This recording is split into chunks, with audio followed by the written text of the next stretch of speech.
صباح الخير. يوميات متكمل من 5 شهور وكام يوم. النهارده يوم مميز جدا عشان حبيبي هيلعب النهارده الزمالك. يا رب الزمالك يكسب يا رب ونشيل الكاس. قمت طبعا وخدت دواء النكسن بتاع المعده، وللاسف رجعت له تاني لان انا جالي حموضه. وبعد نص ساعه خدت البدايه الشقيه بتاعتي، وبعد نص ساعه خدت السنترم اللي هو الفيتامينات. وطبعا لازم نبدا يومنا بالزمالك ومج الزمالك والقهوة الجميلة الشقية أم وش زي القمر. الله، أنا هواجي يا جماعة. بعد كده يا باشا اتغديت، عملت لي كوسة محشية بالفراخ. عايز اقول لكم ان هي حلوه جدا، ولو عايزين الطريقه قولوا لي في الكومنتات. وبعد كده حطيت يا باشا البرفيوم الشقي بتاعي عشان نازل اتفرج على ماتش الزمالك. هحط بخ، ايه ده في ايه؟ ايه ده خلاص اهدى، طيب في ايه؟ خلصت؟ طب انا اسف.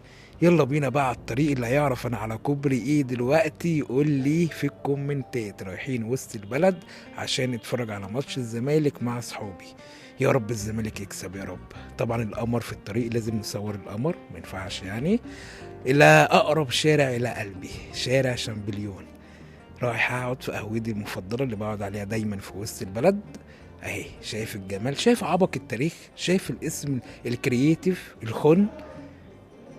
عبق يا جماعه. طبعا قابلت صديقي وحبيبي واخويا علي القطان، وكانت قعده جميله جدا وظريفه. قاعد مستني الماتش وقلبي ايه، قلبي بيدق ومش قادر. طبعا قابلت احمد فهمي، لا بهزر، ده احمد عبده صاحبي واخويا وكل حاجه ليا. حبيبي يا احمد. الهدف الاول للنادي الاهلي في الوقت القاتل. الهدف التاني للنادي الاهلي. لا انا اكتئبت خلاص. لو عجبكم الفلوج اعملوا لايك بقى عشان انا دلوقتي بعيط.